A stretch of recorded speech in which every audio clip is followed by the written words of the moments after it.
Muy buenas tardes, profesor y queridos compañeros. Nosotros somos el grupo número 4, el cual está integrado por Joana Oliaga, Angeli Florida y que le habla Joman Rafael Aulán. En la tarde de hoy me tocó exponer todo lo referente a la querella, ya que es una herramienta que nos dejó el legislador para perseguir un delito y que es de mucha utilidad al momento de adelantar un proceso penal. En el artículo 274 nos indica lo que es la legitimación. Sin embargo, la querella es una declaración de voluntad y un derecho que tiene toda persona natural y jurídica afectada por un delito contra su persona o sus bienes. Y también una manifestación de voluntad de formar parte del proceso. Ok. Como lo mencioné anteriormente, en el artículo 274 nos explica que toda persona natural y jurídica puede interponer una querella que, claro, tiene que tener la calidad de víctima.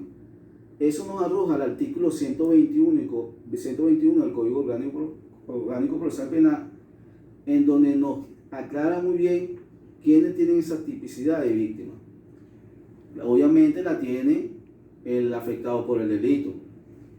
Igualmente la tiene el cónyuge o aquella persona con quien se mantenga una relación estable, hijo o hija, padre adoptivo o madre adoptiva, pariente dentro del cuarto grado de consanguinidad y segundo de afinidad, herederos y herederas en los delitos cuya resultado sea incapaz o muerte del ofendido, así como también aquellos incapaces menores de edad de 18 años, y eso con respecto a la persona natural. Ahora bien, me voy con las personas jurídicas. ¿Cuáles son esas personas jurídicas? Los socios o socias accionistas, miembros respecto a los delitos que se afectan a una persona jurídica cometidos por quienes le dirían o administran, controlan la persona directamente ofendida por el delito. Ahora bien, ¿dónde establece otras personas que pueden interponer una querella? Están los extranjeros por los delitos cometidos contra su persona, o bien apoderado de la víctima que se le otorgue esa facultad, la Defensoría del Pueblo por la violación de derechos humanos cometidos por funcionarios o empleados públicos. Y eso lo establece en el artículo 123 del Código Orgánico Procesal Penal. En el artículo 376 nos indica que el fiscal de la República, para iniciar la investigación de los funcionarios de alto rango. En la querella, si hay varias víctimas, solamente una persona puede interponer la querella, o sea, va a representar a esas víctimas en una sola querella. En el artículo 376 me establece lo que es la formalidad, que siempre va a estar por escrito ante el juez o juez de control. Obviamente que no va a estar direccionada directamente al juez de control, sino hay una especie como de recepciones o receptores que son los fiscales, la Fiscalía del Control del Ministerio Público, ¿verdad? Nosotros, esa querella va a ser interpuesta en la jurisdicción que le corresponde. Cuando yo me refiero a la jurisdicción, me estoy refiriendo a la jurisdicción territorial y a la jurisdicción de la persona. Es decir, que si yo cometo un delito por violación al niño o adolescente, quien va a conocer esta querella va a ser la Fiscalía del niño o adolescente. Si yo cometo un delito por la vía militar, obviamente que la Fiscalía Militar va a ser quien conozca esta querella. Y cuando me refiero a la jurisdicción, es en el lugar donde ocurrieron los hechos. En el artículo 276 me establece cuáles son los requisitos que yo tengo que tener para establecer una querella. ¿Cuáles son estos requisitos? La individualización de el querellante, que debe llevar nombre, apellido, edad, estado, domicilio del querellante, y si tiene algún parentesco con el querellado o querellada, también debe plasmarlo. La individualización del querellado, que lleva el nombre, apellido, edad y la residencia del querellado. Igualmente se debe plasmar el delito que se imputa específico y el lugar, día, hora y aproximación de todos los hechos perpetrados. También debe colocarse dentro de estos requisitos una relación específica de todas las circunstancias esenciales del hecho. O sea, debe narrar allí todo lo ocurrido que lo lleva al querellante a dar inicio a esta investigación. Los datos de ubicación del querellante o la querellante son conseguidos separados y son reservados para el imputado o imputada y su defensa. Esta es toda mi posición por el día de hoy y le toca exponer a mi compañera Agneri Florida. Buenas tardes, compañero profesor. Mi nombre es Agneri Isabel Florida González. Yo les voy a hablar un poco la tarde de hoy sobre las provisiones por la ley para interponer una querella. La ley, en primer lugar, para proceder para interponer una querella entre sí, es muy importante reconocer que los cónyuges y los concubinatos no pueden querellarse entre sí, excepto cuando estos cometen un delito entre sí, contra sus hijos y por delito de bigamia. ¿Qué quiere decir esto? Bueno, que cuando se comete un delito entre ellos mismos, como dice la palabra, entre familias, no podrán querellarse entre sí. En segundo lugar, ¿verdad? Vamos a hablar un poquito sobre los convivientes civiles, excepto si se comete un delito entre sí, entre hijos. Esto no se podrán querellar entre sí. Y con los consanguíneos en toda la línea de la derecha, entre padres, hijos y abuelos, ¿verdad? Y los colaterales, según el grado entre ellos, hermanos, excepto, como lo dije al principio, si estos cometen un delito entre sí, o cónyuge o con hijo, ¿verdad? Ahora vamos a hablar un poco sobre el artículo 278 del Código Procesal Penal, ¿verdad? Que nos habla sobre un poquito sobre la admisibilidad. ¿Qué quiere decir la admisibilidad? Bueno, la admisibilidad son dos decisiones que el juez toma, una para rechazar y una para admitir. Si el juez toma alguna de estas dos decisiones, se notificará ante el Ministerio Público en primer lugar y respectivamente al imputado, que es muy importante notificarle del proceso en cuanto a la querella. Y se cumplen los requisitos del artículo 276 del Código Procesal Penal. En uno de ellos está la legitimación activa.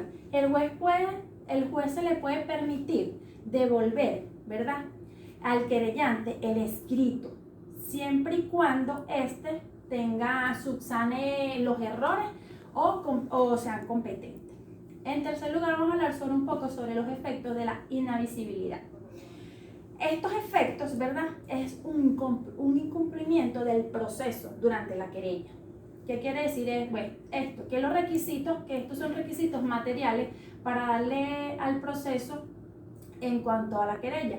¿Cuáles son uno de los requisitos de los materiales? Bueno, la inexistencia, que esto la va a llevar a ser nula en su totalidad, ¿verdad? Y no va a darle continuidad al proceso. Y otra parte que puede ser los requisitos formales, ¿verdad? Cuando son subsanables,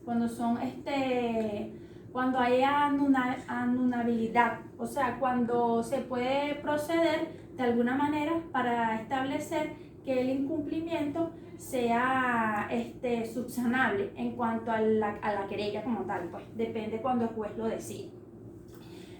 Vamos a también hablar un poco sobre el artículo 277 del Código Procesal Penal. Los derechos del querellante. Muy importante reconocer cuáles son los derechos del querellante, ¿verdad? Uno de los derechos del querellante es solicitar al Ministerio Público todas las diligencias de la investigación que no se cumple, porque este proceso es necesario para establecer el delito. Es un proceso que debe cumplirse en su totalidad para que éste tenga prestaciones, ¿verdad?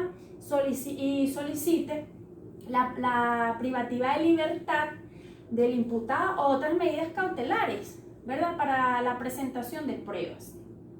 Ante el fiscal, si quiera solicitar la suspensión condicional del procedimiento, deberá notificarle de acuerdo al proceso del caso que éste lo quiera solicitar para la suspensión. Nuestro Código Procesal Penal, en su artículo 122, que habla sobre los derechos de la víctima. Es muy importante en los derechos del querellante señalar cuáles son los derechos de la víctima, ¿verdad? Ya que para que el proceso continúe es sumamente importante establecer cuáles son estos derechos, pues, que se le establecen a la víctima. Intervenir el proceso, ¿verdad? De forma que avance el resultado del proceso. ¿Qué quiere decir esto? Bueno, cuando el proceso ya va en continuidad, si se tiene que intervenir, ¿verdad? Que sea de forma formal, como tiene que ser de acuerdo a su proceso, ¿verdad? Y también se puede sobre seguimiento, ¿verdad? En todas las redes de declaraciones de la sentencia firme, ¿verdad?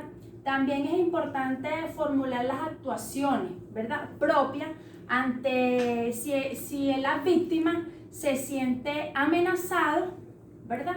Y solicitará una medida de protección tanto para él como su familia. Es muy importante reconocer esto en cuanto a la víctima, ¿verdad? Primeramente se le debe tener su resguardo, o sea, el cuidado durante el proceso de la querella. Ahora vamos a hablar sobre la desestimación. En nuestro artículo 283 del Código Procesal Penal nos dice algo sobre la desestimación, ¿verdad? La desestimación se produce en solicitud del Ministerio Público, quien es el órgano que regula este proceso, ¿verdad? Que presume ya que la querella ha sido admitida, o sea, cuando ya la querella ha sido admitida, la desestimación, ¿verdad? Señala las causas especiales, quienes estas siguen ciertos parámetros que ya se los voy a seguir a continuación, que es el derecho de la revista de carácter penal, número 1. Número 2 es la acción penal que está evidentemente prescrita para poder darle proceso al querellante, y que exista un obstáculo legal para desarrollar el proceso. ¿Cuál es ese obstáculo que existe para desarrollar el proceso? Cuando el querellante no le da el cumplimiento como tal a su proceso. Y los efectos están en el artículo 284, ¿verdad? Del Código Procesal Penal. Existen 3 procesos muy importantes que lo vamos a nombrar, que uno de ellos es la existencia de un obstáculo legal para el desarrollo del proceso. Es importante resaltar porque es la existencia cuando se le va a dar el proceso para que tenga continuidad. El juez o juez aceptará la desestimación y resolverá las actuaciones ante el Ministerio Público, quien las archivará, ¿verdad? Y las decisiones que declare el lugar de desestimación se le apelarán a la víctima. Es muy importante reconocer que para este proceso son 5 días siguientes a la fecha del imputado de la decisión. Esta fue toda mi exposición. Espero que hayan entendido. Muchas gracias. Buenas, les habla Joana Oliaga y siguiendo el tema de la querella les voy a exponer los siguientes puntos. ¿Cómo el tribunal notifica al querellante y al querellado del inicio de una querella? Principalmente al querellado se le notifica personalmente. ¿Quién hace esto? Esto lo hace un funcionario del tribunal o el alguacil, que son las personas autorizadas por el código a realizar citaciones o notificaciones personales, establecido en el artículo 168 del Código. Esta notificación se hace al domicilio del querellado según los datos que haya suministrado el querellante en su escrito. Admitida la querella, al querellante se le notifica por los medios que suministró, ya sea por correo electrónico, por vía telefónica en su escrito. El alguacil igualmente está autorizado a realizar esta notificación electrónica, ya sea por el correo o por vía telefónica. Ahora, vamos a explicar el desistimiento o abandono de la querella, estipulado en el artículo 279 del Código Orgánico. En este artículo hay unas acciones que el querellante puede realizar, las cuales van a indicar el abandono de la querella en cualquier momento del proceso. Eso la ley se lo permite, pero estamos en cuenta de un desistimiento cuando hay ausencia sin justa causa, es decir, que al querellante se le llame a declarar y éste no asista a esa citación y no justifique el motivo.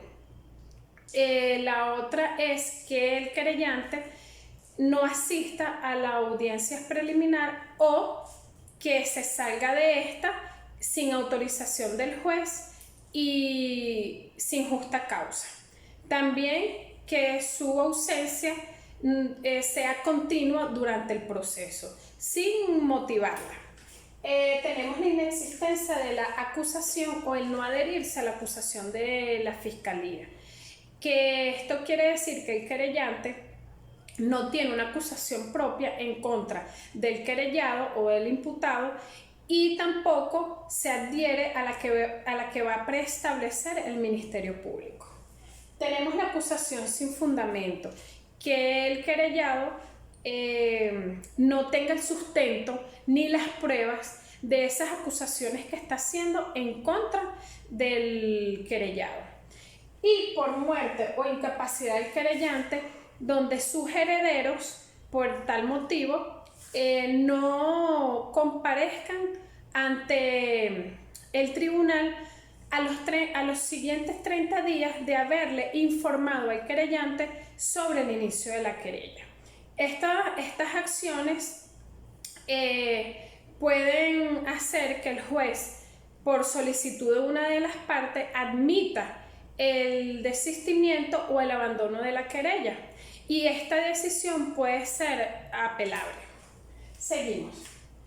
Tenemos la imposibilidad de nueva persecución por abandono de la querella. Esta está establecida en el artículo 280, que nos indica que si el querellante abandonó la querella y esta fue admitida, no podrá interponer una nueva querella o una nueva acusación propia por el mismo delito que tenía objeto la anterior, porque la ley no se lo permite.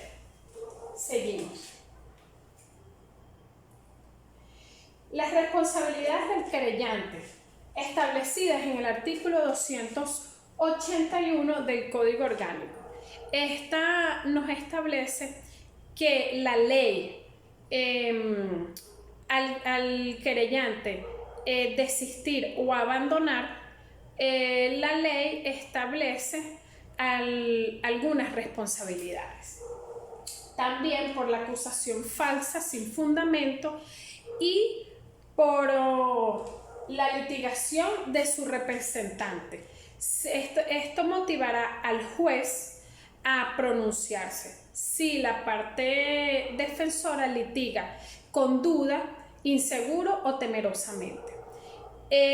La ley establece que por falsas acusaciones o sin fundamento, el querellante debe asumir las costas ocasionadas durante el proceso al querellado, establecido en el 251, y que estas son todos los gastos que tuvo el querellado durante el proceso y los honorarios de su defensa. Si las acusaciones son falsas, como le establece el 253, estas costas serán pagadas el doble. Ahora, tenemos cuáles son los pasos para interponer una querella en Venezuela. Ya visto la teoría y viendo los temas que engloba lo que es la querella, vamos a la práctica. Primordialmente se debe realizar el escrito de la querella cumpliendo con todos los requisitos del artículo 276 expuesto por mi compañero Ular. Luego debe representarse ante la unidad de recepción y distribución de documentos, conocida también como la URDD, donde se presenta la querella en original con 2 copias, copia de la cédula de la víctima, del abogado, y copia del carnet del impreabogado del representante legal de la víctima. Esto va a ser distribuido y asignado a un tribunal para conocimiento del caso. Si la querella es rechazada por algún requisito exigido por la ley, el juez dictará un auto expreso de un despacho saneador y establecerá unos lapsos donde el querellante deberá subsanar esas omisiones de requisito para poder seguir con el proceso y el juez pueda admitirla. Si la querella es admitida, se le notificará al Ministerio Público y a las partes del proceso y dándole la condición de querellante a la víctima, donde va a generar esos derechos de querellante estipulados en el 122 del Código Orgánico. Ok, bien, ahora les voy a mostrar un modelo de un escrito de querella penal o civil que normalmente contienen los requisitos similares. Debe de estar dirigida al juez de control de la jurisdicción que corresponde según donde se hayan cometido los hechos. Si los hechos se cometieron en Caracas y la víctima tiene domicilio en Valencia, no podrá interponer una querella en los tribunales en Valencia. Debe de interponerla en Caracas.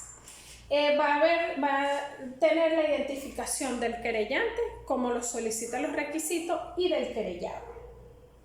Va a tener la pretensión penal. Aquí la víctima va a solicitar que se le constituya como querellante. Solicitará también alguna medida cautelar en contra del querellado y se le sea sancionado por el hecho punible que cometió. La justificación de la pretensión.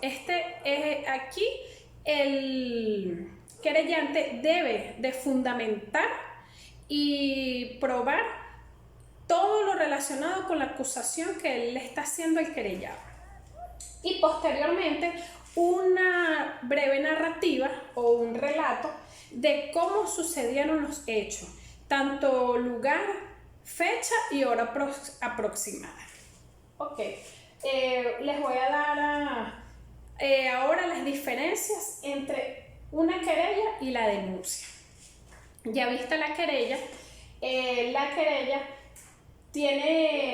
puede realizarse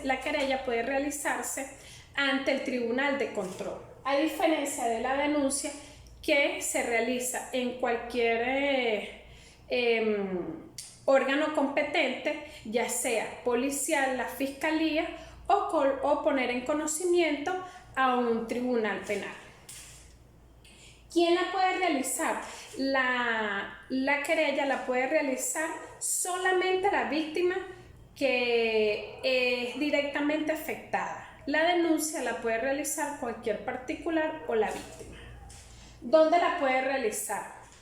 En los tribunales la querella y en los tribunales de control la querella y la denuncia en la policía, en la fiscalía o en los órganos competentes.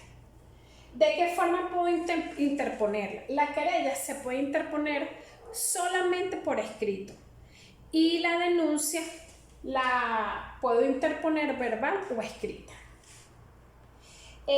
Acarrea responsabilidades la querella, como lo vimos anteriormente, por la falsa acusación y el litigar temerosamente el representante legal de esta puede acarrear responsabilidades y cancelar las costas ocasionadas al querellado. En la denuncia,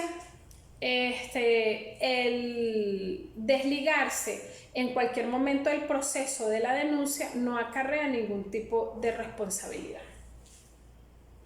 ¿Es un deber, un derecho o una obligación? En la querella, la víctima tiene el derecho de interponer una querella por verse afectado o agraviado por la comisión de un hecho punible. En la denuncia es un deber de algún particular o de la víctima poner en conocimiento a los entes competentes de la comisión de un hecho punible o de sus autores o partícipes. Para unos es una obligación, que son los funcionarios policiales, fiscales, jueces, entre otros.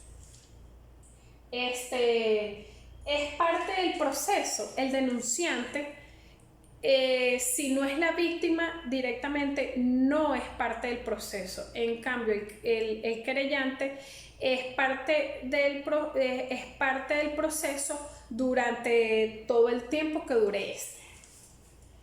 Tengo que presentarme con un abogado. En la denuncia se puede interponer sin la asistencia de un abogado en los lugares ya descritos anteriormente, y en la querella sí se debe estar asistido por un abogado.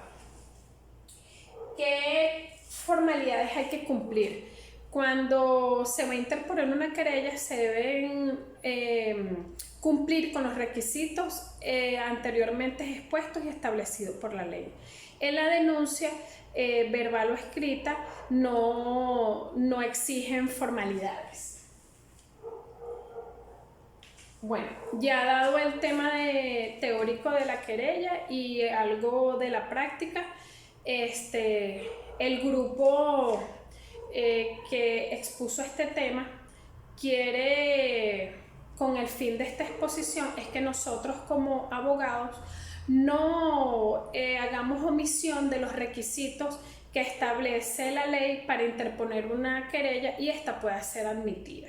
La idea es fundamentar y sustentar la acusación que va a hacer el querellante para que ésta no traiga responsabilidades a la víctima o el querellante, y ahorrarle tiempo, dinero y lograr el objetivo o la búsqueda de la justicia de la víctima por ser afectado de un hecho punible.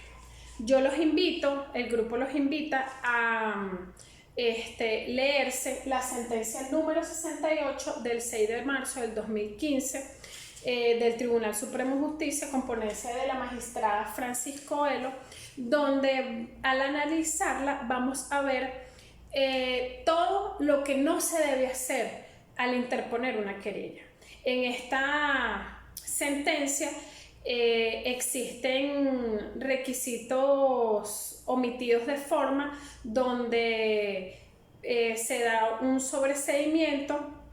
Posteriormente la parte querellante apela, es sin lugar por mantener la omisión de estos requisitos, y utilizan el recurso de casación por tal decisión, y es inadmisible igualmente por la falta de formalidades esenciales.